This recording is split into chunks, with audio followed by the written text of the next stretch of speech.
Winston, Serpentza, Winston, Serpentza, Winston. So Winston Sturzel. Winston Sturzel. Just Winston. Serpentza. Winston Sturzel. Serpentza. Winston Sturzel. Serpentza. Winston Sturzel. Winston. Oh, Winston. Well, Winston Sturzel. Serpentza. Winston Sturzel. Serpentza. Winston Sturzel. Winston Sturzel. Winston Sturzel. Winston Sturzel. Winston Sturzel. Winston Sturzel. Winston. Serpentza. Serpentza. ADV. China. Winston. Serpentza. Winston. Just Winston is Serpentza. Winston. Oh, Winston Serpentza. Winston. Oh, Winston. Just Winston is Serpentza. His name's Winston. Winston Sturzel. A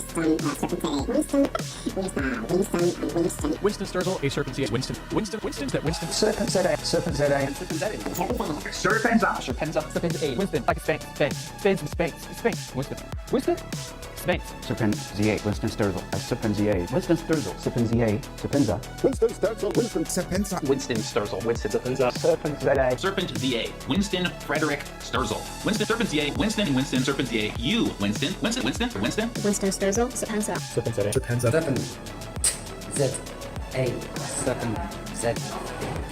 Sturzel or Serpentza. Winston Serpentza, Winston. Serpentza. I really just want to fix up my cars and ride my motorcycles, and nobody's letting me.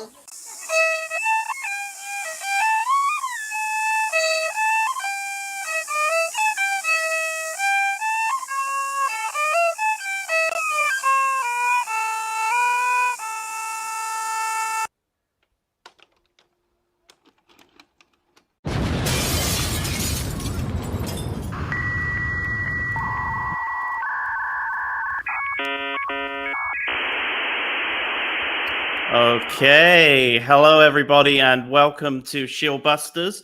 We've got a really good episode, I think, today. We've got a special guest. He's sitting in the back room waiting there, so I'm just going to bring him on. I really don't need to introduce this guy. Hey, Winston, how's it going? Good and yourself, man. That was a pretty funny intro. I quite enjoyed it. It seems like you've got quite a lot of admirers there, huh?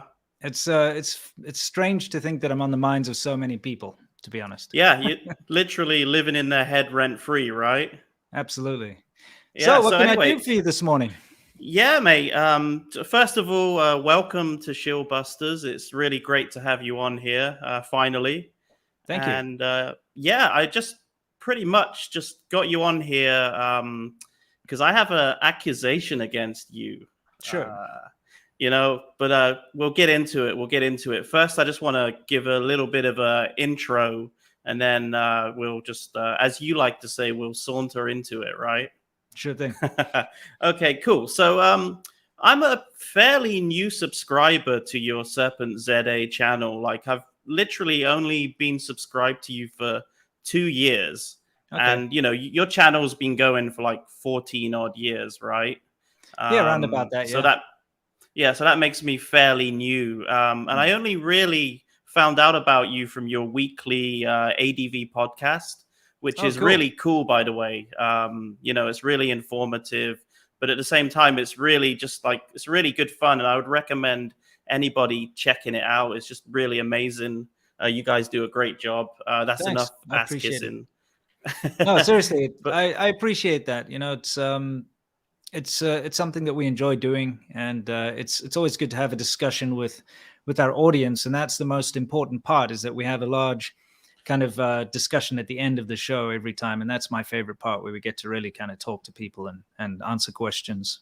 Yeah, it's like, it's not only informative, but it's just really fun as well. You guys are really chill, and there's a bit of comedy in there too. It's not always serious, like with those ridiculous raps and that kind of thing. Yeah. No, it's good fun. I enjoy it. I also enjoy your comedic take on the shills, because you say a lot of the things I kind of wish I could say, but I just don't. Yeah, fair enough, mate. Fair enough. Somebody's got to do it, Sure. Yeah. Well, anyway, recently I've been actually like going back through some of your older videos when you were living in China. Hmm. And it got me thinking, like, because you did such an amazing job of selling China and making China look cool, right? I'm pretty sure that a lot of people actually were inspired by your videos to even move to China. Yeah, absolutely. Yeah, I'm sure of it. Yeah. That's the thing. There was a period of time where every time I went out in the streets of Shenzhen, I'd get recognized almost every single time. Yeah. And usually it would be a foreigner, and they would usually be saying like, "Hey, man, I came to Shenzhen because of your videos." Yeah. And Yeah. it was a very positive and it was a good experience for a long time until it wasn't, because things started to change in China. And I specifically remember the one time that really kind of changed my mind about the whole thing was a guy had come to Shenzhen because of my videos, and he'd come to invest and start a business there. And he invited me to come. He put on an event and everything. He was selling wine. That was what he was doing. So I had a big subscriber meetup at his event. He's such a nice guy. Everything was great. And I did my best to help promote his business and all that kind of thing, right? Anyway, one night at like, I don't know if it was 1 or 2 a.m. in the morning, I got a phone call from him, and he was just crying his eyes out about how he'd lost everything, and it's my fault that he'd moved to China and he'd been ripped blamed off. you. Yeah. What? He was devastated because, through my videos, he'd seen China as this amazing place, and he'd come to China with, with all these expectations, and he'd been cheated by his Chinese partner, and all his business had been stolen, all this stuff had been stolen. And so it was kind of a tragic tale, and that made me feel pretty bad. But, of course, it's not my fault that he got cheated. But it made me realize that I had a large responsibility to my audience to make sure that they would be able to avoid the pitfalls and the problems of China, not just see the better side of it, if you know what I mean. Yeah, were like negative stories like that. Was that like a common thing? I mean, that's the thing about China. China is always, from the very moment I stepped foot in China, there's been a lot of negative things that I had witnessed, a lot of negative things I noticed. But the positives had always outweighed the negatives, because you could see a country that was growing and overcoming a lot of the negative things I saw. I mean, I saw some of the worst stuff that humans are capable of doing. Okay, same here. Living in Shenzhen, especially, I stayed in the red light district, and I got to see, human trafficking firsthand, and all the terrible things that go along with that. Those were the early days, and I was just kind of bewildered by all of it. And when you're first in a country, you have this whole feeling of, hey, look, I'm just a guest here. I'm just trying to figure it out. I just have to see what's going on. It's not my business to try and change the place, that kind of thing. And especially in the beginning, any country that you move to, doesn't matter which country it is, there's always a honeymoon phase, if the country is very different to your own anyway. So during the honeymoon phase, you tend to overlook the very bad things you see and focus on the positives, because you're justifying to yourself why you moved there in the first place. It's one of the factors. But of course, you're still having a great time, and everything's so new and wonderful and different. It's like when you get into a new relationship with a new girl or a new guy, same. They're wonderful. Everything's great. They can't do anything wrong. And it's only once you've been in that relationship for a number of years or a certain amount of time where you start to get annoyed by the bad things they do, their bad habits and so on, that kind of thing. You see the real person. Yeah, exactly. So that's kind of in the beginning, like you asked, I did see a lot of negative things. There were a lot of negative stories, but the positives still outweighed the negatives. China did take a turn for the worse, though. A lot of people accuse me of suddenly changing my tune when it comes to China, being all positive and then all of a sudden changing to be all negative. Yeah. But the matter of fact is that China changed for the worst. And it got to a point where the negatives started to outweigh the positives. And for the longest time while living in China, I could not talk about the negative aspects, simply because the way China works is if you talk about Yeah. these things publicly, and especially if you have a large audience like I do, or like I did back then, it was still a fraction of what I have now, but it was large enough that I was on the radar. Still more than me, mate. Yeah, don't worry, you'll get there. The thing is, if you talk about these things, you'll get deported. You'll get visits from the police. You'll get into trouble. You can get detained. So I had to hold back on a lot of the things. And as soon as I left China, I could finally. In fact, I still held back. Yeah, we're going to get into that a little bit with the questions that I've got. Okay, for you. yeah, sure. Yeah, I don't want to steal your questions away from you. So I was just looking at the questions. I was like, "Holy crap, he's just answering all of them right now." Sorry, mate. No, it's all good, mate. It's good. No, it's go good. Go ahead, fire another one. Yeah. No, I just think that you did an excellent job of like selling China, and then that kind of made me come up with this idea for this stream. Like, was like Serpentza the original China shill? Because right now we've got a bunch of shills living in China. They're trying to emulate what you did, and they're trying to pass off to like just all of these casual viewers that they're not. They don't have anything to do with the Chinese government, and they're just a normal like vlogger, right? Sure. And because you lived and worked in China and you posted videos onto YouTube from China, I think it makes you the perfect guy to actually look into what these shills are doing and like, give more of an insight into their sort of mindset as to, like how they're operating and why they're only posting this positive content, because you've actually lived that life. Yeah. So I'm gonna fire some questions at you now, if that's okay, mate. Sure, go for it. Cool. Okay, so you were just talking about this earlier, but like in several of your videos, I've heard you say that that when you were in China making YouTube videos, you only focused on the positive things, and you completely avoided filming anything negative. Could you give us an example of that, if you have one? Well, sure, absolutely. Whenever I'd go for instance, to go film something, and I'd be walking on the streets, or I'd be going to a specific area. If there was something like really awful, like like homeless children or a massive pile of garbage or whatever, I would purposefully not film that. I'd kind of turn the camera the other way, and I would go to the more interesting parts of the city. So living in Shenzhen, of course I traveled around the whole of China, but when I was filming, the majority of my videos I filmed in Shenzhen. So I'd go to the glitzy areas, or I'd go to the interesting villages, the urban villages. I like that kind of more gritty vibe that you get in the urban villages, but at the same time, I would not focus on the terrible things that you see in China. Like I said, disfigured children, or big piles of garbage, or people pouring engine oil down the drain, or whatever. When you see like the people behaving badly, stealing the fruits of the trees, or whatever, I wouldn't film that. I would purposefully not film that, and I would never. Why? I wouldn't release it. Well, that's the thing. I think about it now, and in the beginning, it was I really did have the highest hope for China, because I could see China improving. And bear in mind, I got to China in very early 2006, right? That's when I started living there. So from 2006 till around about 2013, I could say, was sort of a golden period for China's growth.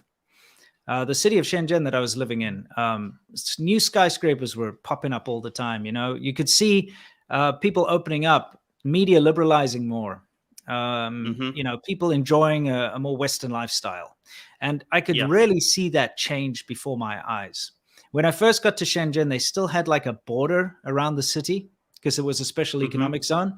So just to get in and out of the city, you needed to have a special permit in order to come into Shenzhen. And I used to sometimes go out of the main area of the city. So you go out of this big gate, and there's border guards, and they're checking everyone's papers, and they would stop the bus and get on the bus, and they'd throw people off if they didn't have the permits.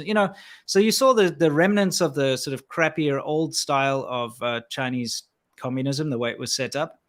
Yeah. And then I even got chucked off the bus once because I forgot my passport and they wouldn't let me into the city. And I had to sneak back in a Jesus. taxi. I lay down on the back seat and they, for whatever reason, didn't stop the taxi, It's like that the happened. Wild West, isn't it? Yeah, it was crazy. Anyway, I saw those gates get torn down and Shenzhen open up. I saw people watching American TV shows like Friends and that sort of thing and loving it and getting involved in the whole Western culture and being more open towards LGBT stuff and the kind of thing that traditionally China has been very against. So for me, I could see the improvement, and I didn't want to sit and criticize and discourage China from continuing to improve. And in my mind, the problems that I was seeing, I acknowledged them, but I believed firmly that they would go away. What I realized was that they weren't going to go away, and in fact, they would just get worse. And that it was actually a big part of the system. And as China started to close down more and more, these problems started to get bigger and bigger. Yeah, absolutely, man, absolutely. So, did you ever feel threatened? When there was maybe you accidentally filmed something negative and you just deleted it because you thought maybe maybe it wouldn't go down too well on your channel or something like that. Absolutely. I mean, look, there were a couple of times where I was actually verbally threatened by people just out of the blue, which was weird. Like, in Shenzhen, there's that very big, beautiful civic center building. All right. I got a drone shot of that, which I almost got arrested taking the drone shot. But, way before that, I was just walking around and I took out I had a little Casio camera. This is like way back in the day, 2007-ish, I guess. So I take out my little Casio camera and I just took like a photo of it because it was really beautiful. And this guy came up to me, plainclothes police, and he told me to delete my photos. I'm not allowed to take photos of this freaking public building. Just for taking a photo? Yeah. Is it like a government building or something? It is, but it's like got a museum in it, and it's a big tourist attraction. And you know what? You've got the locals there are all taking photos of it, but because I was a foreigner, he came and made me delete it. That kind of thing. But that would be like me taking a photo of the White House or something, and absolutely, approaching me. It's even less than that. I mean, it's like if you were to go take a picture of a big public library, basically, that's government run. It's really that. There's no military significance there. There's no like secret government stuff going on there. It's literally a big place that has a museum in it, and it's the civic center, and it's part of a big park. So that's just one example of many I could give. But I can give you a very concrete example of me self-censoring and deleting my own stuff. Is when in 2014 I went over the border into Hong Kong, and they were right in the middle of the umbrella movement, and the yellow umbrella democracy movement. And I took a lot of video and I took a lot of photos. In fact, the reason I went to Hong Kong was to buy a new camera. So I had this new camera and I went around and I used it and I filmed all the students protests. I filmed the huge amount of people. They blocked off the main roads there. They had set up camps. It was incredible. I did a couple of interviews and I filmed a lot of very important stuff. And I actually, before going back into mainland China, I deleted the vast majority of it because I know that they check cameras, and it's happened before where they've checked my stuff. Oh, really? And so, yeah. And so I was just too paranoid to bring that kind of footage back in because they were at that time checking people's phones. And they did later with the 2019 ones as well. They would check people's phones. If there were any photos or any videos of the protests, they would force them to delete them or they'd detain the people, etc., because they were worried about this news getting back into mainland China simply because it had been completely censored there. Yeah. They did not want the populace in China to think that the people in Hong Kong were sort of rebelling against the system and not wanting to be a part of China, because they've been telling the local populace, the government's been telling the local populace that forever Hong Kong has wanted to be a part of China, but it's just foreigners that are trying to, force them to be separate and that kind of junk. So yeah, that was one time I definitely did delete stuff. Yeah. And do you, now thinking back on it, like hindsight is always 2020, right? But do you regret deleting that stuff? Absolutely. There's a lot of stuff I regret deleting. A lot of stuff I was forced to delete too, don't forget, by police, when we were up in Inner Mongolia and the SWAT team and all that busts into our room, they forced us to delete a bunch of stuff. It's just there's stuff that I had to delete on the North Korean border as well, because we filmed. It was tragic, actually.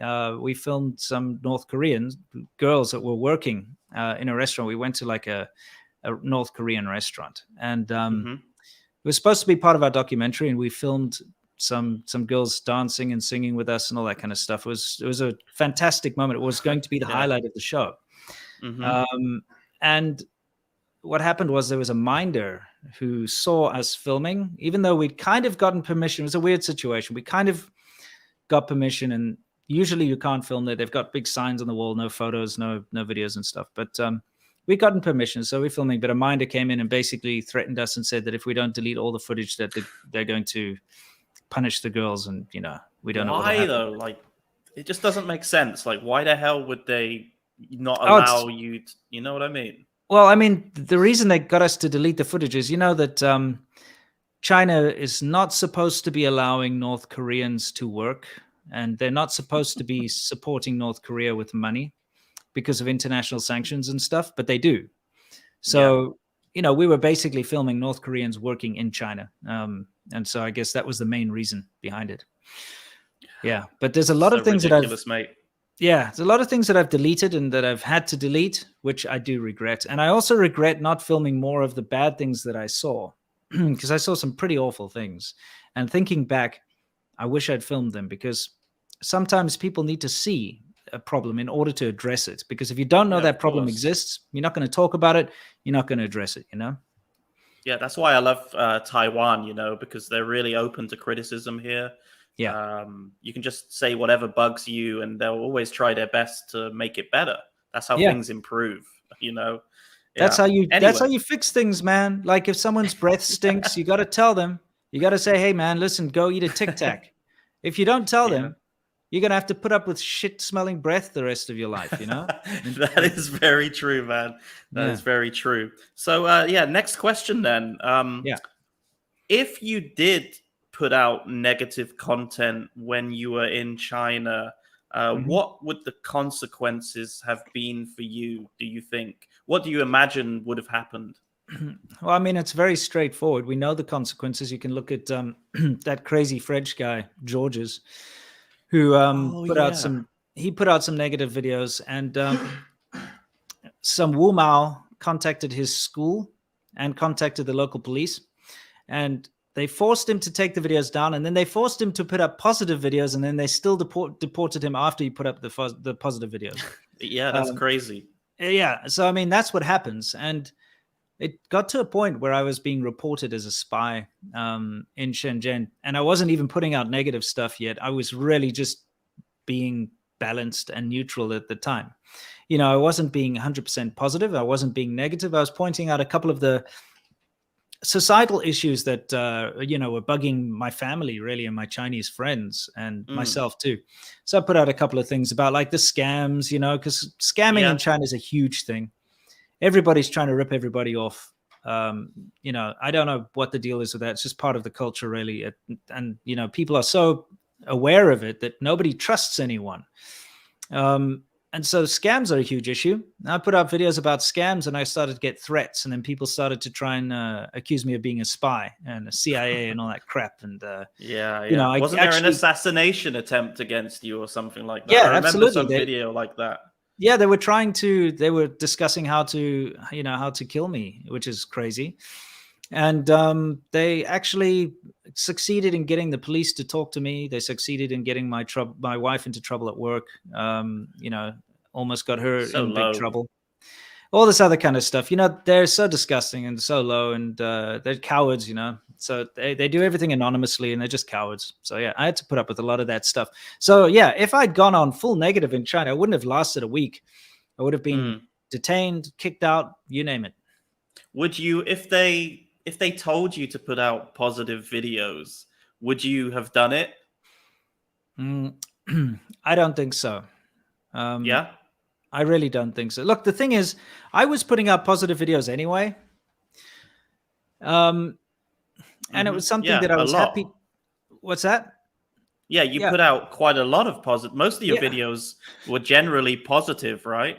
Even now, I think if you were to count all the videos on my channel, the majority would still be positive. Yeah, I've got absolutely. over 1,000 videos on my channel, and I was putting out positive videos. I was showing people how much of an enjoyable experience it was to live in China. I was showing people all the interesting things like the high-speed rails and the infrastructure and the skyscrapers. And I was a very early adopter of drones, so I was showing people Yeah. this beautiful drone footage of the cities and of the countryside. And I'd go up once a week to Huizhou with sea milk, and we'd ride around on motorcycles in the more rural parts of Guangdong and film the farms and the mountains and all that kind of stuff. And so, I was really already trying my absolute best to show the better parts of living in China. So if they'd come to me and said you must do positive videos, I'd be like, piss off, I already am, Yeah, that's true, mate. That's true. So what's the difference between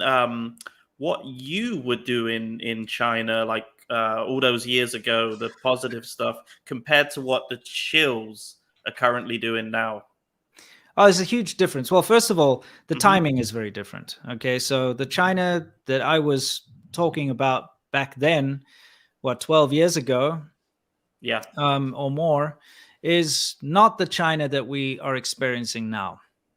There's been a massive change. But I'd say the biggest difference is that I never got paid, and I was never sent on these touristy trips, and nothing was ever organized, is what I'm trying to say.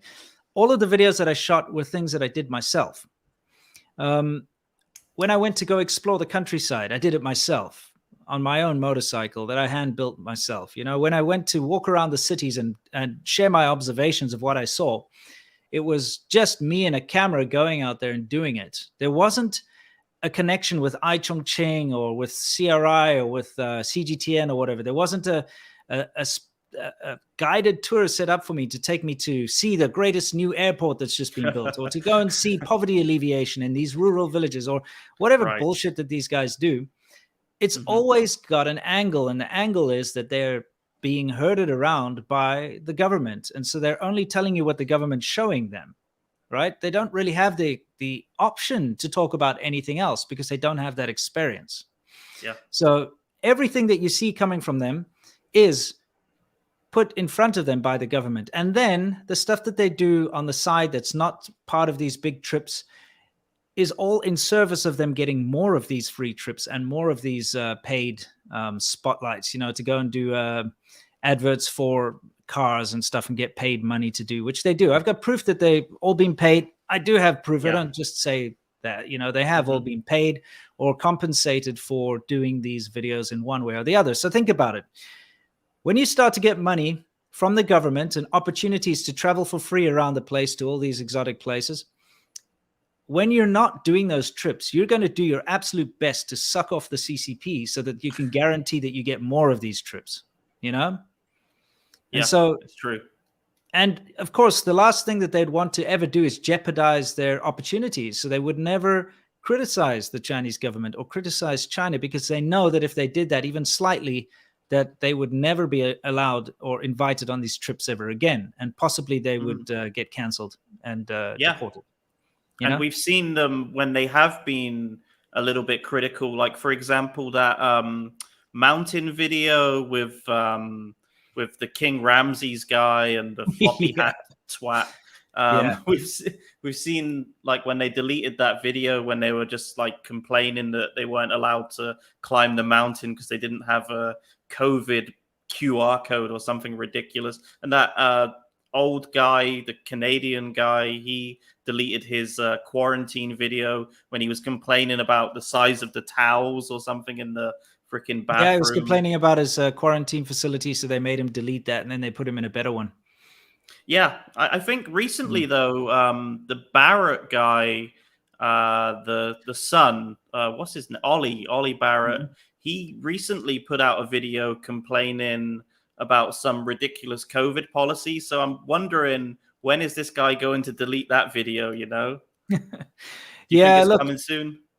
It's ridiculous, because I do obviously keep an eye on what these guys are up to, because they are part of the Chinese propaganda machine. And part of what I do is shine a spotlight on China's soft power, and their propaganda, so that people can be aware of what they're consuming.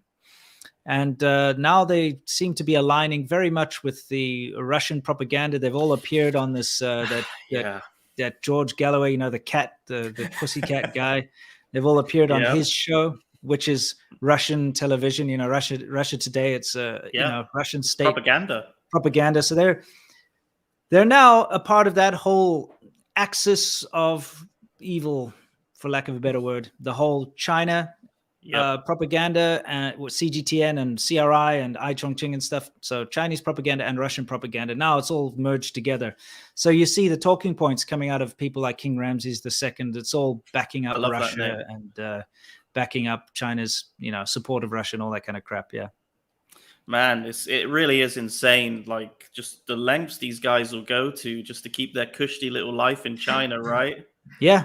No morals. That's the thing. You have to discard your morals. And that's where I fall short, is that I couldn't allow myself to continue. When I saw things were not improving and I saw things were getting worse, and like I said, the bad started to outweigh the good by a long shot, is when I just no longer could hold back, Yeah. And absolutely. When I moved out of China, I still, for a while, just out of respect, I suppose, for my Chinese friends and all the people I'd met along the way, it was kind of out of respect. I didn't want to, for lack of a better word, shit on China and show the bad laundry, because although I avoided filming a lot of things, I certainly did film a lot of things, a lot of bad things too. Just simply because, when you're out with a camera and you're filming, occasionally you catch something pretty awful in China. It's just there. And so I even made a video called why I won't air China's dirty laundry. And I made a kind of a veiled threat in that video, basically saying, if you guys keep going after my wife and my family, then I will start to show people what China's really all about. And guess what? They kept on going after my wife and my family, and they kept on going after me, trying to affect my life and trying to ruin my life, trying to ruin my wife's life. And that specifically, awful. It was at that point where I thought, well, fuck it. I've been holding back for all these years. There's so many things that I've needed to talk about. There's so many things that I want to improve in China. Not only for myself, it's not for selfish reasons. It's for the many people, the many good people that I met along the way living in China. I want these awful aspects of society, kind of like the human trafficking and the kidnapping, and the dismal healthcare and the various things that really are bad, and the lack of pensions, and there's a lot of things that affect people, the food quality and the water and the air and the pollution and that kind of thing. A lot of things that affect everyday people, but to talk about these things is suddenly seen as anti-China. Now you're smearing China, you get attacked for it, you see. But it's ridiculous. It's stupid, because these are the things I'd want to improve, not, like I said, not for myself, but for my Chinese family and my Chinese friends. So if you grow up in the West anyway, the way you learn to tackle problems is to, first of all, bring attention to them. Yeah. And then you can tackle them, So that's what I started to do. After they, were relentlessly going after my family, I also thought, well, fuck this. This problem here of them going after people and trying to attack people personally and attack their families just because they criticize a freaking government or criticize a real issue with society, that's another thing that needs to change. And so that's what really spurred me on to finally just stop holding back on all the terrible things that I'd witnessed and the terrible things I'd filmed and the terrible things that I'd experienced. I'm glad you did. I'm glad you changed your tune, man, because I really enjoy your videos, man. Like, absolutely. I so appreciate it. you never did a sponsored trip then when you were in China? Not once. No. The closest to a sponsored trip I ever did was I once did a white monkey job, which I didn't realize what it was when I got roped into it, and it's something that's I've always felt ashamed of. And I mean, I'll tell you how it went down. Is at the time I was working for a department of the government in Shenzhen. Now it's the planning department that plans, the roads and the infrastructure and things like that. And the way this worked is I was working for a business English training center, and they would hire me freelance to go and work for various big customers and clients, and they had some very high up clients. So I was working for this, once a week I'd go in and give them an English lesson at this place. And one of the guys there, because, you get to know them. And I thought he was very trustworthy because he's a government official and all that, He said to me that he has a friend who has a construction company, and he'd like to invite me to go along on a trip to go and see the construction sites up in Inner Mongolia and Shanghai. So I thought, wow, this is fantastic. Like, that's really nice. And I was like, what's the reason for me to go there? And he's like, no, he just wants to have a foreigner around to give him an opinion of what they're doing. So I thought, this sounds great. And they took me to Erdos in Inner Mongolia, and they took me to Shanghai. And I hadn't been to Shanghai at that point yet, and a couple of other places in between.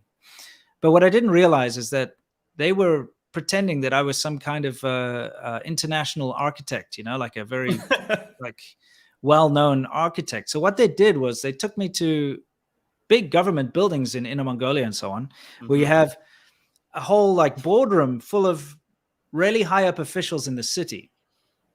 And they put a PowerPoint presentation together of just slides of architectural stuff. And they told me beforehand, they didn't even let me prep. They said, what you're going to go in there is you're going to go in and you're going to stand up. You're not allowed to speak any Chinese, because I could speak Chinese. But you're not allowed to let anyone know you can speak Chinese. You're only allowed to speak English. And what you're going to do is just talk about the slides. And I'm like, well, okay, if you want me to talk about the slides, at least let me prepare. And they're like, no, it's fine. You just do it when you're there. So I had to stand up in front of this, boardroom of high up government officials and go through a PowerPoint presentation that I'd never seen before and point to the pictures and say, well, you see, this is very lovely looking architecture here, just making stuff up as I went along. And they paid for my trip. And then they paid me 5,000 RMB on top of that as like a bonus.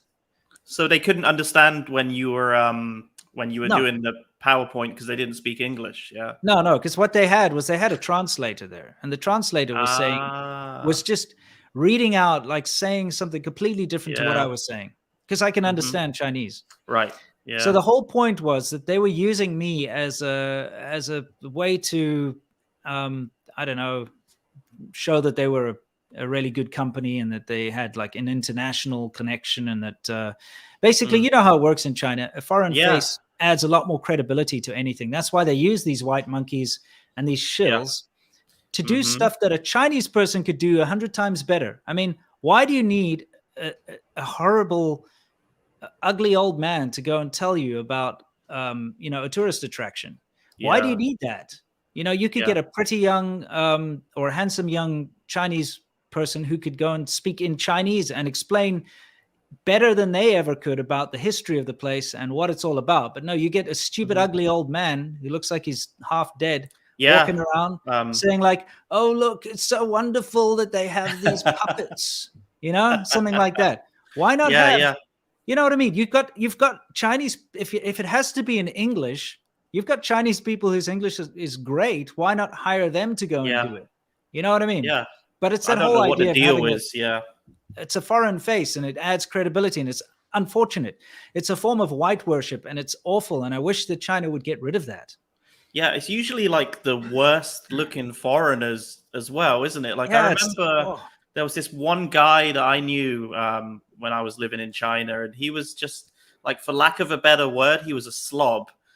He was just, he didn't ever, I think he just didn't wash basically. And he would be going to these business meetings. He just put his suit on, and he'd be going there pretending to be the foreign representative, and he'd get paid pretty well for doing that, just for doing nothing. Yeah. It's just, that's a typical white monkey job. Yeah, man. So you never did the the paid sort of shill propaganda work. Why did you refuse to do it? Why did you Well, decide not to do it?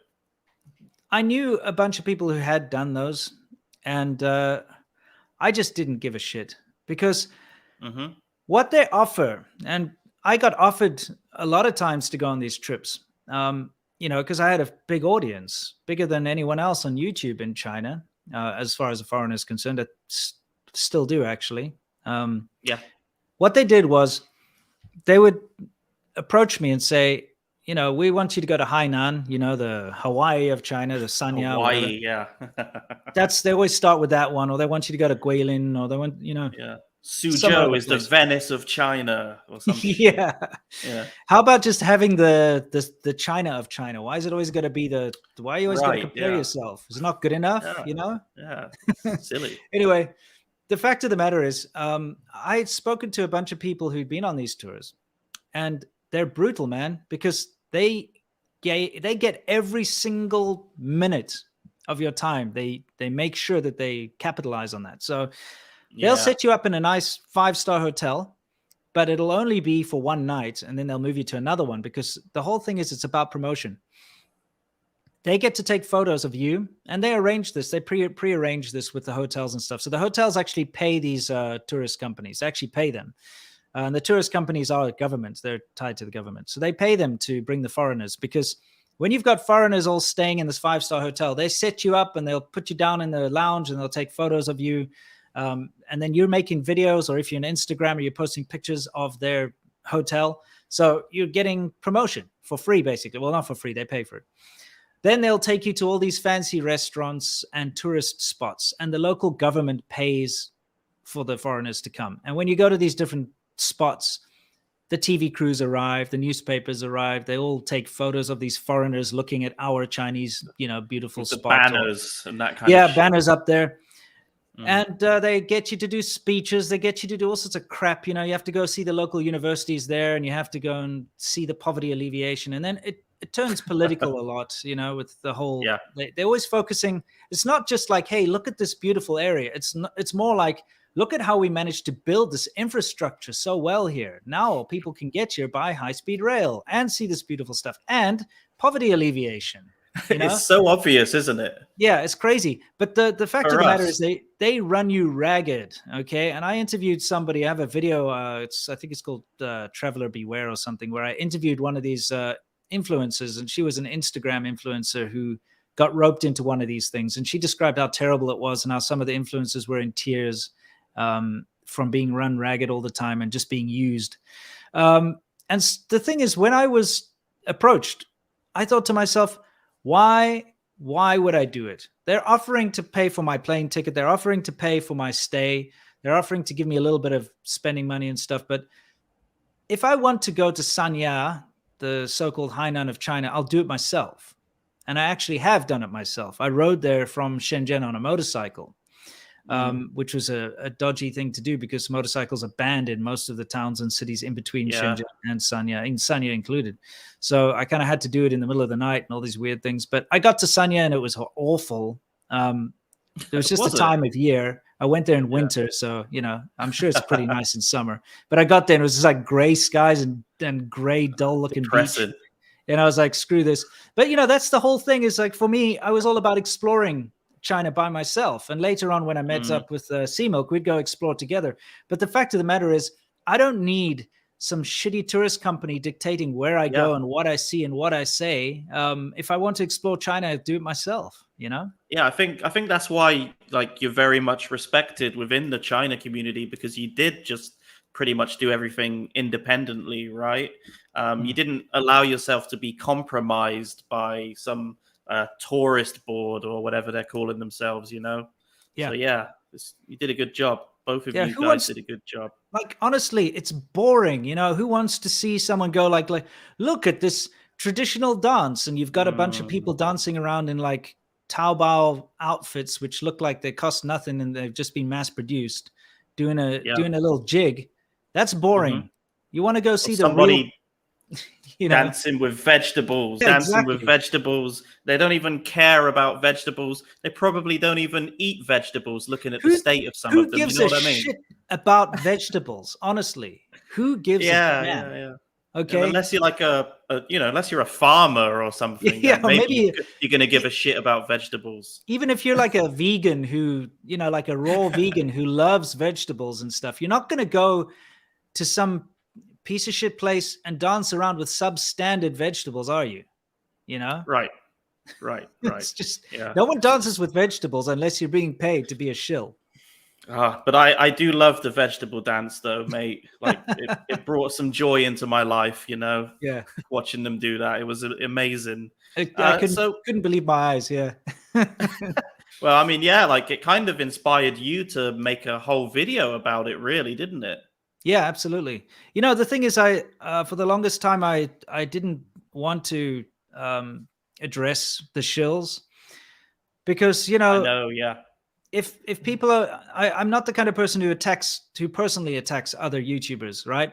I've been attacked countless times, especially by the shills. The worst thing is that most of the shills I actually know personally, or Yeah. I at least was in contact with them, because being the biggest and the first YouTuber in China, I would often get contacted by them to do collaborations, or they'd want to ask advice on gear or how to shoot or what to do. And I would very readily give out advice, and I would collaborate with them and meet up with them. And I was not shy to do that because I don't see YouTube as being a competition. I see Yeah. YouTube as being well, especially the China YouTuber community was so small. I saw it as kind of like a family, and everybody should help each other out and that sort of thing, right? That's why you're here today. Yeah, pretty much every single one of those guys just turned on me bizarrely, because when they realized they can get views by criticizing me online, especially with the ultra nationalist Chinese, they all made Serpentza exposed videos or Serpentza lies or whatever else crap. So I'd been attacked a bunch of times, but I didn't retaliate and I didn't attack them. And the only reason I started to talk about any of them was because they got so entrenched in Chinese soft power and propaganda, to the point where they were doing trips in order to divert attention away from some of the bad things that were happening in China. And the timing was terrible. And, even when they all went to do that Three Gorges scenic spot shit, and like, look how amazing Chongqing is and all that, while these terrible floods were devastating China downstream at the exact same time, like absolutely lives and land and all this crap is being lost. It was awful. And there they are like, oh, look at how beautiful this is. Yeah. So that's what triggered me to finally say, you know what, screw these guys. They're actually doing something very dangerous and a disservice to people. And they're being used as tools by the Communist Party of China to divert attention away from some very serious topics that need to be talked about. So I put that in one of our podcasts, but I actually blurred out their pictures, blurred out their names, didn't mention who they were on purpose. I didn't want to attack them. I just wanted to say, look, this is not on. This is not the kind of thing that people should be doing. Yeah. And then the morons went out and outed themselves by saying, like, Serpentza lies. He made a video about me, which, and then it was just whatever, man. You get to that point, you're like, what are you going to do? Yeah. You're lying about government, state organizations like iChongqing, saying it's a little private tour company run by a poor little girl who loves her city so much, And meanwhile, when we danced, when we danced with the vegetables, when they danced with the vegetables, like, oh, it's just some little old man in the countryside that we just happened to bump into, and and he's a nice old guy. Yeah. Meanwhile, he's the party secretary head, and the reason they went to that place in the first place was to do propaganda and to show the poverty alleviation and how they're growing vegetables to address the food shortage issue. That's the whole reason they were there. And like you say, they're like, oh, it's we just naturally bumped into this little old man. Coincidence, It's sickening, It's absolutely sickening how they've tried to themselves divert away from the fact that they just work for the Chinese government, Yeah, mate. Yeah. My next question then, Given that you've inspired a lot of people to move to China, do you feel somewhat responsible for the very existence of the shills? Oh yeah, I mean, look, I'll be honest with you. I think that the majority of them wouldn't exist if it wasn't for me, and I'll tell you why. The first reason is I took that first step. Okay, when you move to China, you know what it's like there. Okay, you understand what things are and how things work. And YouTube is banned and blocked in China for a reason. Okay, they do not want people to have access to, first of all, they don't want local people to have access to YouTube because they don't want local people to have differing opinions, other than what the government tells them. But they also don't want people posting anything on YouTube because they can't control it.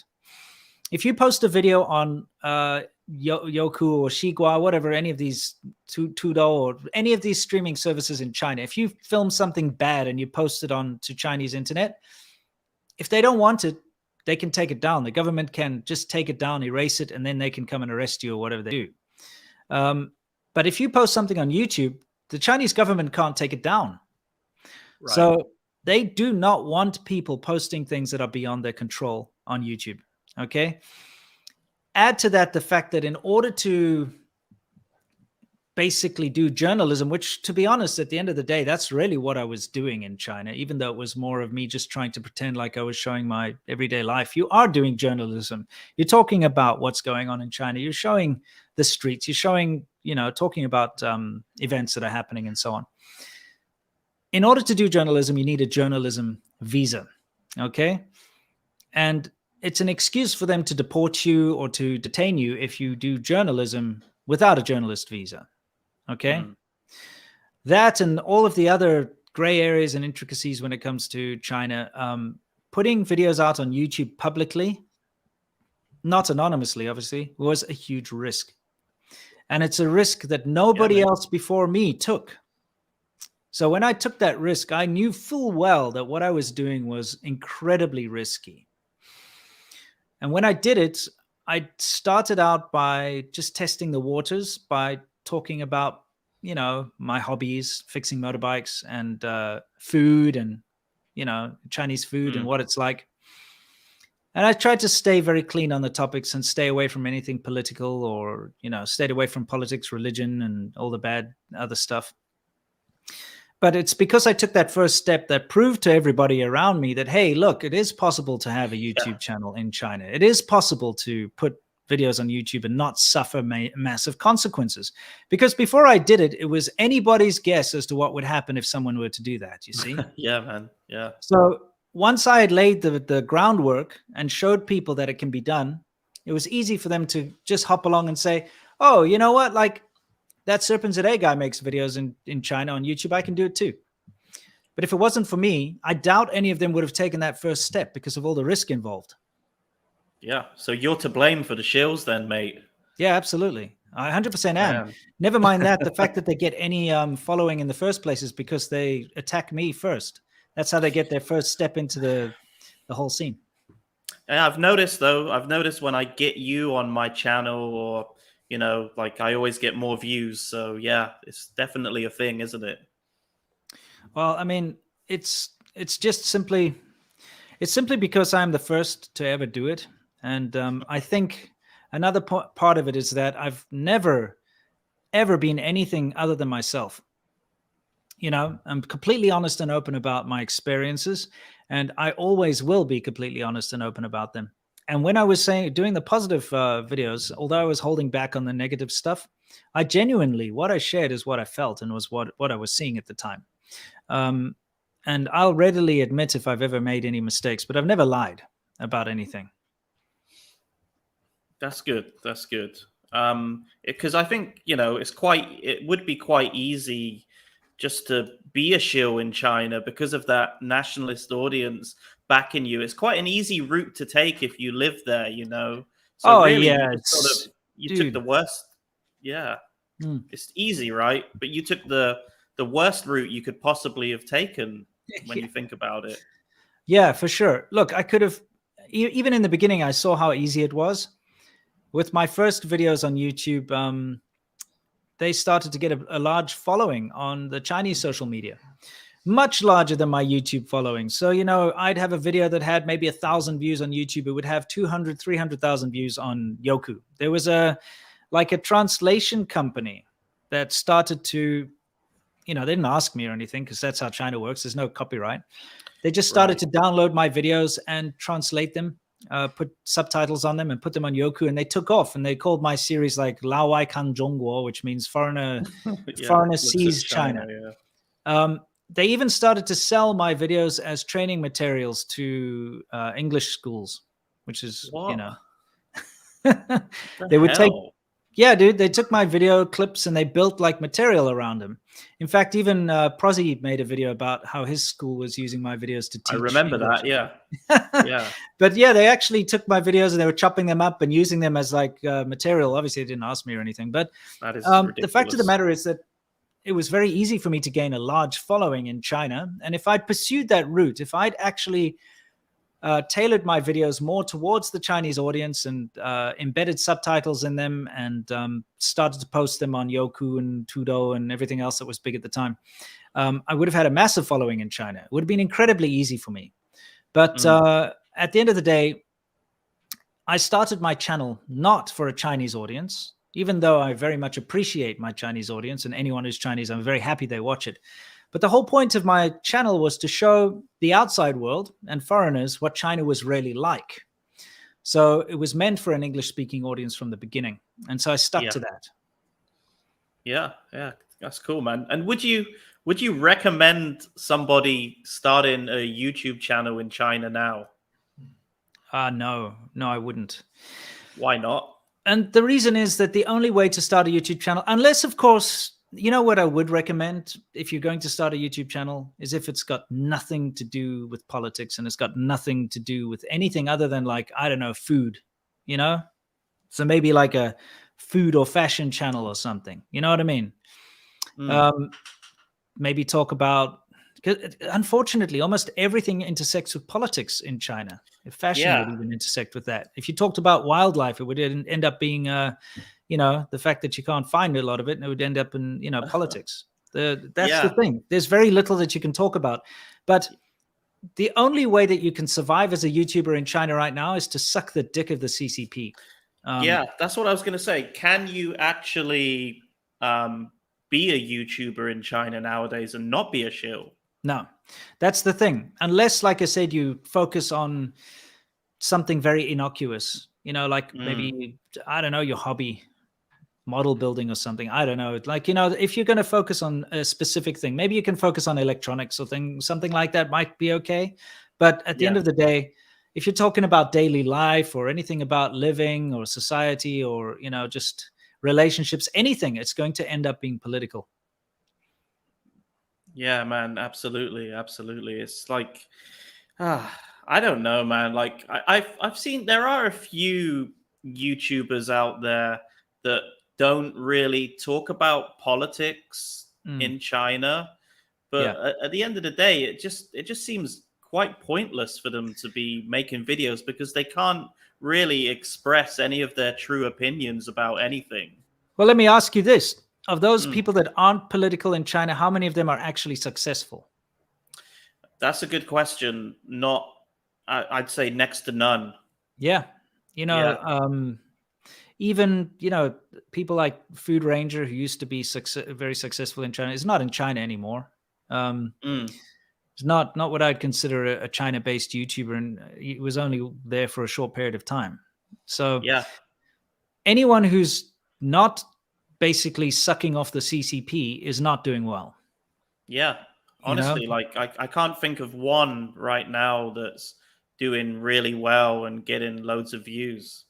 Yeah, not one. China does have a lot of and here's the quandary. I would love to say China has a lot of fascinating culture and history, but unfortunately it doesn't. It's been wiped out to a large degree. And what you find in mainland China is just an empty shell of what it used to be, And quite honestly, if you want to see the real Chinese culture and history, you go to Taiwan or even Hong Kong. Absolutely. where it was preserved. I mean, in Mhm. Taiwan, you get to see people actually practicing all their traditions and beliefs. You get to see Yeah. the temples. You get to see the people doing those parades on the streets, the lion dances. You get to see Yeah, the mate. real China, Yeah. so to speak. And so Mhm. to go to China in order to showcase the culture and the history and stuff is a mistake, Yeah. because China's not the place to find that. You might as well come to Taiwan. Yeah. Since I've been in Taiwan, like the last year, I've really just realized how much of a watered down version China really is. Yeah. It can't compete with Taiwan for No, they've culture replaced and all the that kind of thing. cultural relics and stuff with soulless concrete buildings and communist slogans, Yeah, yeah. There still is a little like bit of culture in China, Of that's course. still Of evident, course. Yeah. but yeah, like you end up going to the temple and it's just empty. There's no people there, Yeah. no monks practicing the religion and that kind of thing. It really is a watered down version of Very Taiwan. much so. Yeah, Yeah. like you say, it does exist, but unfortunately, a lot of the meaning behind it and a lot of the soul of it was completely wiped out by Mao Zedong and his great leap backwards and cultural Yay. devolution. So buildings were destroyed, everything was neglected, Mm, people were not mhm. allowed to practice religion. I myself, along with Sea Milk, we used to go visit these little temples in the countryside, and you'd see how they've been destroyed, and they have communist slogans and pictures of Mao Zedong up in the temples and that sort of thing. Yeah, yeah. Big Um, communist flags, like next to yeah, like the Tibetan flag, the communist flag would be like central, more of course. prominent kind of thing. No, Yeah. I mean, look, it's honestly, as someone who's traveled around the entirety of China and the entirety of Taiwan, and Japan and so on, I can honestly say that China's lost almost all of its culture and history, and it's awful. It's a terrible thing. They try to cling to it, and they try to say, "Hey, look, we've got 5,000 years of history," but that's not true. China really only has 70 odd years of history, Yeah. and It's a new country. yeah, it's a new country, it's a new culture, and there's a couple of remnants of the old stuff, but it has mostly been wiped out, which is unfortunate because it was a beautiful culture and a history. Yeah. Yeah. So do you think you're ever going to go back to China? I know that's like probably impossible right now. Yeah. Look, the only way I would ever go back is if there was a regime change. Yeah. And, I would never go back to live. I would go back to visit. Mm-hmm. Yeah, Yeah. because you've still got family there and that kind of Yeah. thing. So Yeah, lots of friends and family, lots of places I'd like to visit again, Mm-hmm. Okay, so final question then, mate, because we've been going for like an hour now, and I don't want to keep you too long. No worries. But are you a shill? Were you a shill for China? Should I say? It's a difficult question to answer because I think in the Mm. beginning you could definitely classify me as a China shill, but not a paid shill, just a And self-motivated one, if that not a makes sense. CCP shill. No, not a CCP shill. I've never liked the Chinese government, and I've never once ever said that I support the Chinese government. Come on. Mhm. When I moved to China, they still had the one-child policy going on and all sorts of other nonsense. Dude. I think you have to look at the part of China that's not connected to the government to really see the good stuff, if you know what I mean. The parts that you enjoy aren't connected to the government. It's the hospitality and the interesting people you meet and the interesting food and it's the scenery. And I tell you what, government doesn't create scenery. Government doesn't create food. In fact, the Chinese government creates the opposite of food. They create starvation and famine and kill everyone, So Yeah, but poverty alleviation. Yeah, Come on. exactly. But it's those parts of China that are not connected to the government that actually shine as being positive. Anything that is connected to the government usually leads to shit.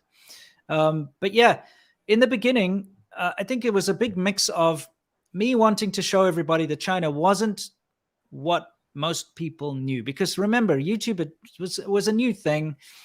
There were no real videos or people reporting out of China other than the occasional BBC report or something like that, very formal things. So I wanted people to see the real China that I was experiencing. And so I was incredibly positive about all the differences and, because it's a very interesting place. And there are a lot of differences between where I grew up and where a lot of people grow up. I wanted to show those differences. But at the same time, when you're a young man, I was 25 when I moved there, you want to justify your decisions in life. And I wanted to justify to everybody why it is that I was living in China in the first place. Why would I move to China? Why would I sacrifice a lot of the comforts of everyday life? Because, well, especially when I first got to China, you couldn't find cheese in any of the stores. You couldn't. I remember that. Yeah. Yeah. You couldn't find deodorant. There were some very basic things, very basic amenities.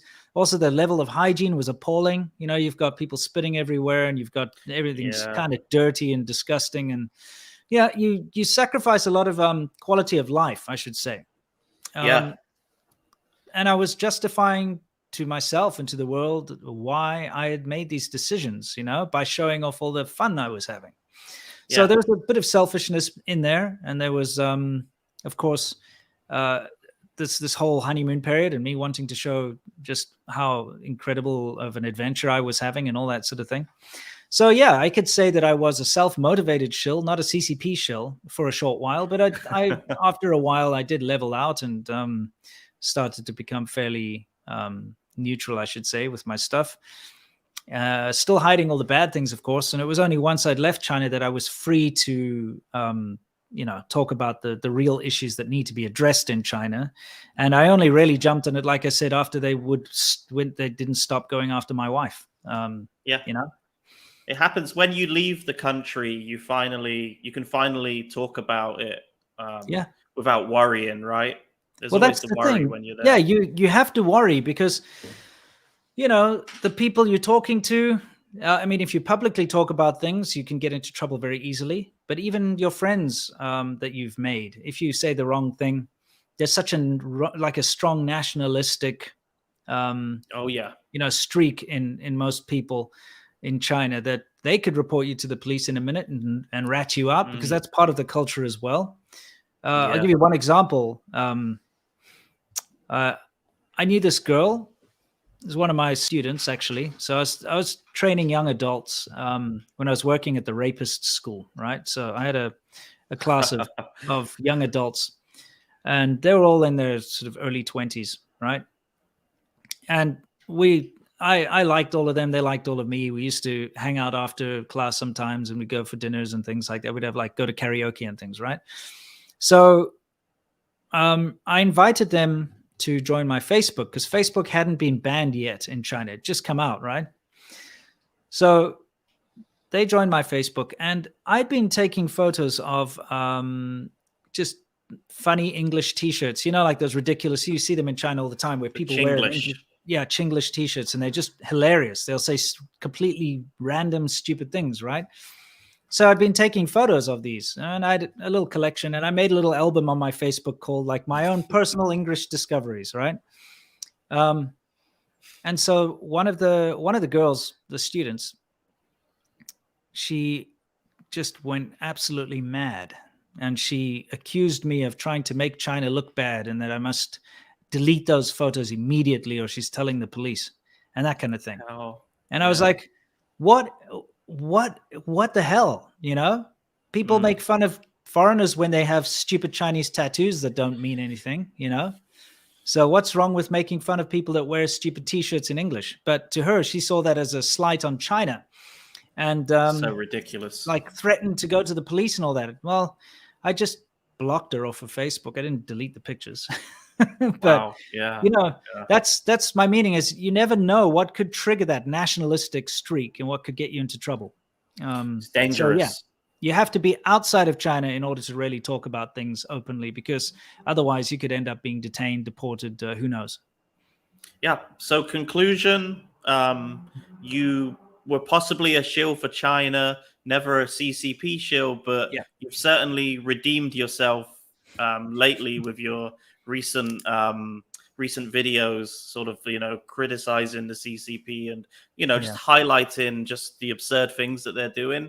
And just one more thing, what's the next video going to be about? Just let people know. Maybe have you got one in the pipeline?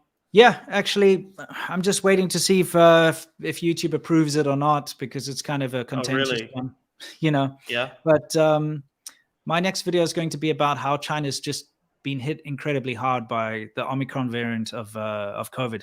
So, Oh, okay. Yeah. you know, it's serious now, and even a lot of the shills and the people who up until this point have been very supportive of the zero COVID policy, even they're starting to change their tune now. You know, they're getting tired of being locked up all the time. Yeah. Yeah. You can see it for sure. Cool. And you're close to 1 million subs as well, right? Yeah, like 2,000 off. So if anyone's watching this and they feel generous, please go over and give me a sub. I mean, I've been doing this now since 2008, so however many years that is, you know. Yeah, it's a long time, mate, and you're almost there, man. You're almost there, like almost 1 million. It's going to be glorious when Thank you you, I reach that appreciate 1 it. million. Yeah. Yeah, and one other thing, just wanted to plug your new channel as well. Do you want to talk about that for a second? Sure. You know, we have a podcast every week, and it's fairly long. It can drag on. It could be sort of 3 hours. It's a lot of fun, and I suggest people watch it if you can catch it live. But we've decided to take the topics that we talk about on the podcast and kind of cut them out of the podcast and spruce them up a little bit. And so we can have a succinct channel with all the different topics we speak about, because we speak about some very important topics and it's difficult to find them in the podcast. So we have a channel called China Fact Chasers, which is our daily content channel. And if you go there, you'll be able to basically catch up on all the different topics. And once a day, there's a new topic released. So it's a good channel. It's a fun channel. I hope you'll join me there. Yeah, I'll throw some links in this video's description so people can go and check it out. But yeah, it is a good one. And, you know, like for people who want to share your content on, say, Twitter or something, it's a lot easier to post one of these little short, concise clips rather than like the full 3-hour podcast, right? So yeah, exactly. It's pretty good. Yeah, it's good. It's good for us too, because we're always trying to remember, like, where's that, you know, clip that we talked about this or whatever, and you have to go through. We got like 100 episodes of the podcast now. Next week will be 100. Well, this week, sorry. So it's difficult to find, but not anymore. Yeah, it's a good channel, man. Like everybody, there will be a link in the description. Go and check it out. Yeah, man. So I think that's pretty much all I wanted to ask you today. Just thanks so much for coming on, mate. No, it's a pleasure. More than happy to come on and support another fellow YouTuber who's fighting the good fight against the CCP and its hordes. We're trying. Yeah. Would you mind if we answered a few? I think we got a few super chats. Sure. Maybe there might be a question for you. Do you mind if I just browse? Cool. Thanks, mate. So Lightseeker said, glad to see this channel back up and running. Yeah, man. We've taken a break for a while. It's really hard to make videos about shills, mate, to be honest with you. You know what I mean? Well, it's not that difficult because they're constantly putting out stuff that's very easily debunked. And, you know, that's the annoying thing about these guys is that they put out this content and they just say absolute lies or half-truths, you know, and I can see it because, like I said in the beginning, I very much did similar things where I would not point out the bad points. But when you see them, like, blatantly lie about things, it really makes my blood boil, you know? Yeah, but sometimes what they put out is just too easy to like expose them for, because it's just, for me, I guess for someone like you and me, we lived in China, we know what the deal is. It's very easy for us to expose it for what it is, the propaganda. But I guess for your average viewer, a casual viewer, they might just take what they're saying as face value. So I guess it's important. That's the thing. It's dangerous. And I'll give you a quick example. And, you know, quite a long time ago, I made a video about how many hotels don't allow foreigners to stay in them in China, which is true. You know, that's true, it's right? Very true. It's true. It's incredibly true. Especially if you get out of the big cities and you end up in a small town or whatever, the hotels do not accept foreigners. Okay. So when you try to book in, they'll say, sorry, we can't help foreigners, piss off, basically. And this can be dangerous. It has been dangerous a few times for me because I'd been, for instance, riding a motorcycle for like 14 hours. I'm exhausted. It's pitch black outside, dangerous roads. And now I have no place to sleep. Yeah. So it can lead to some very dangerous situations where I have to push on fatigued and in the middle of the night on dodgy roads with massive trucks and stuff, So I put that video out as a warning to people that if they're going to travel through rural China, they have to make sure they plan properly and know that the hotels that they're going to stay in accept foreigners. So what happens is you get a shill, you have floppy hat vegetable lord coming on there making a video saying, I've never, ever been rejected from a hotel. There's no such thing. Foreigners can stay anywhere. I'm like, what the F? Like, what are you doing? What does this prove? The only thing it proves is that you want to have an opinion that's a counter to mine. First of all, come up with your own ideas for your videos, But the other problem is now you're misleading people.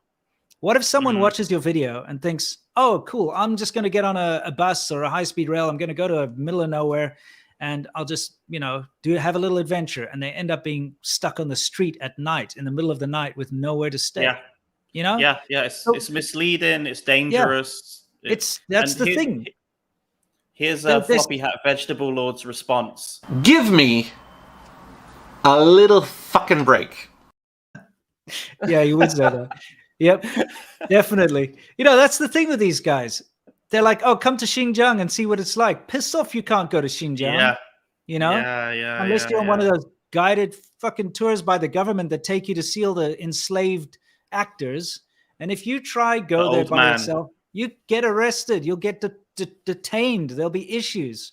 You can't just go to Xinjiang, that kind of thing. So it's misleading what they do. They lie.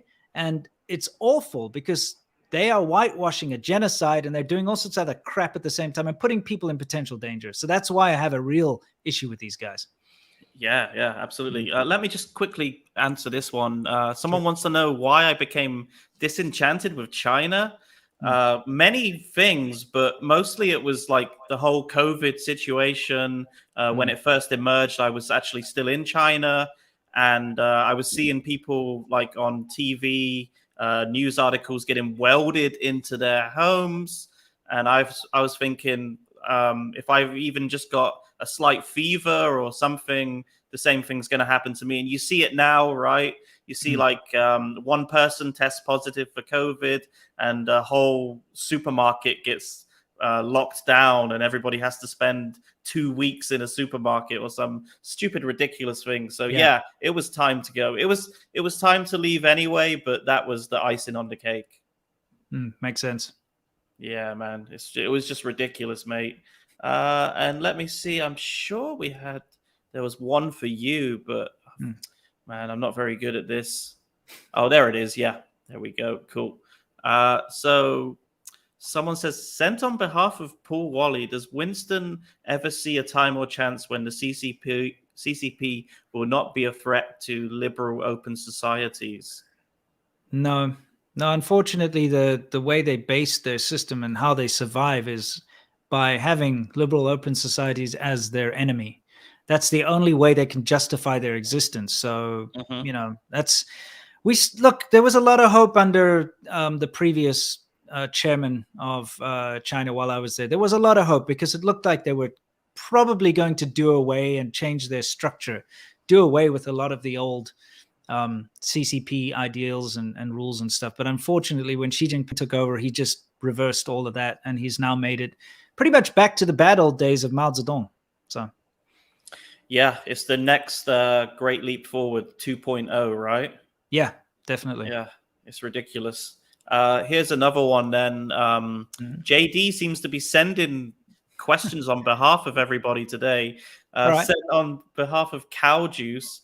How has the threat of censorship affected the documentation process? Oh, you mean with YouTube? I mean, it's annoying. Mate. Like, for instance, right now, I'm waiting for my video to be either okayed or not. Now, it's not about making money.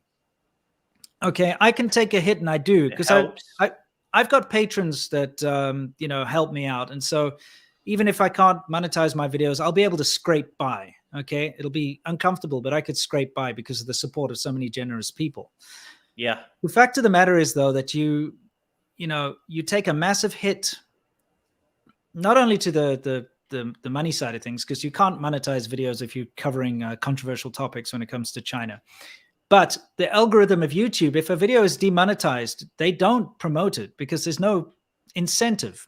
Because YouTube's not going to make money out of that video because there's no money on it, right? There's no advertising. So they won't promote it. It's not going to end up on the front page. It's not going to be pushed out to people. So it's a double-edged sword. Not only do you not get money from a video that's been demonetized, but it doesn't get shared.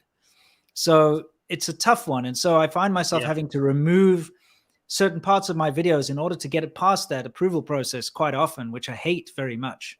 It's horrible. Yeah, I know about that as well. I've had a few videos demonetized in the past. It's just, I mean, like I'm not in it for the money, obviously, but it does help, doesn't it? Yeah, of course.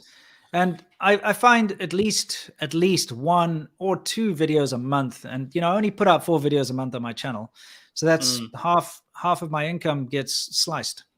Yeah, man. It's especially if it's your only income as well. Yeah. So If you're lucky. it wasn't You're for lucky with the Patreon, Patreon. Yeah. If it wasn't for Patreon, I would have been in some serious trouble and been kicked out of my house for not paying rent. Yeah. There's another question for you then, mate. Sure. Well, it says, Lewis and Winston, thanks for doing this. Winston, tons of respect to you and Matt and your loved ones. And he asks, how's life in the US treating you all?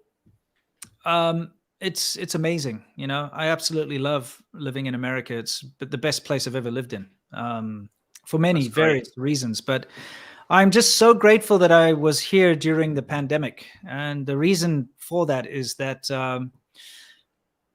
I really got to appreciate the meaning of freedom and the responsibility that comes along with freedom.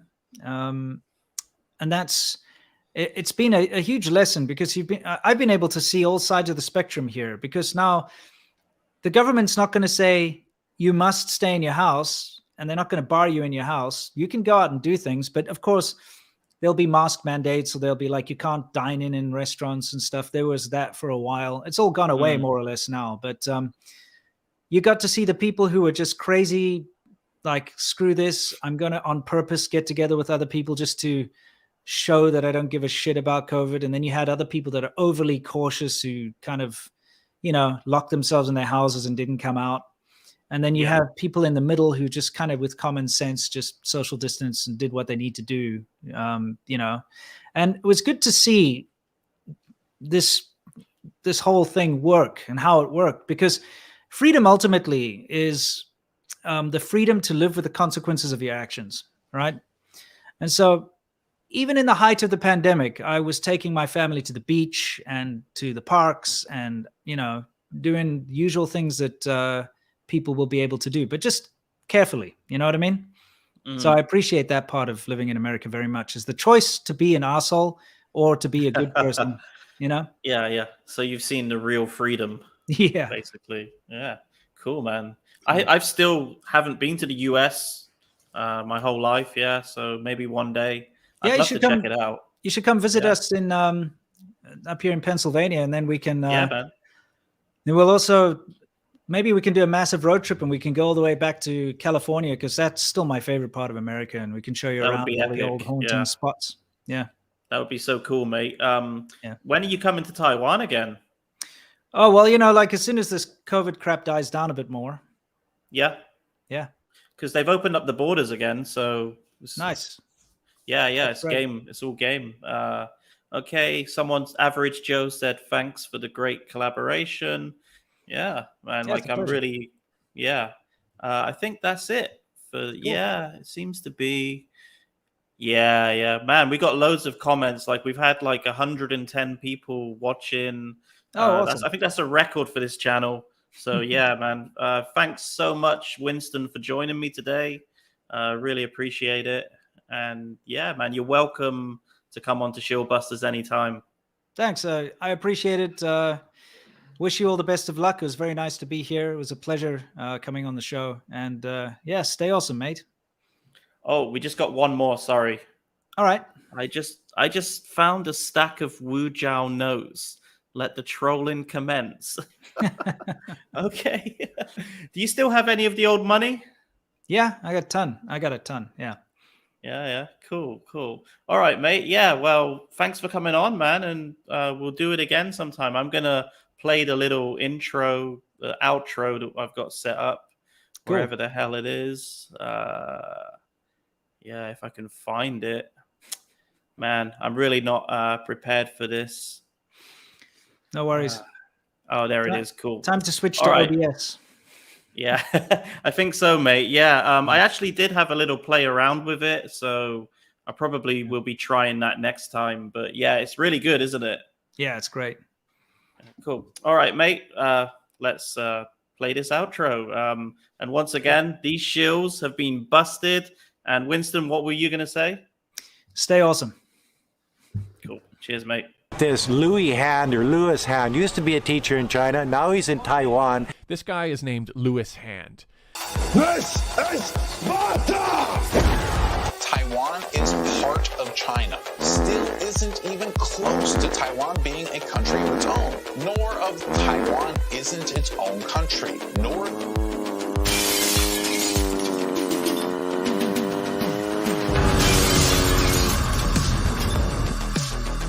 But basically, because we are foreigners, they won't let us up the mountain. Bitch. This is the People's Republic of China. In the treatment of COVID-19, symptoms were reduced by over 90%. I can't believe how friendly Chinese people are. I wouldn't classify myself as a China lover.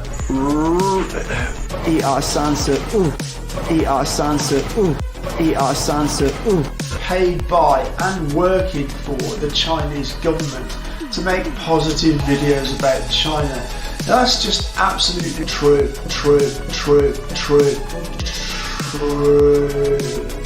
Bitch. Absolutely. And that was brought up by some YouTubers, and I'm not going to name names because those days are over on Guilau's channel. Yeah, Winston. In Lao 86. They dropped the ball on this one big time. Shut the fuck up. 回啦。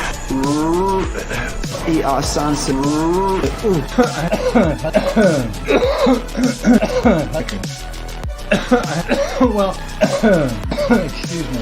I'm coughing. All the time. It doesn't look good. And the knowledge that you need to improve your life and get a better job and prosper in life, or you don't. Is that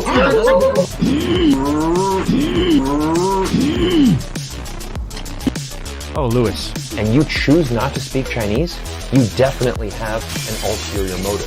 Let me tell you, the news is high altitude. You can hear them high.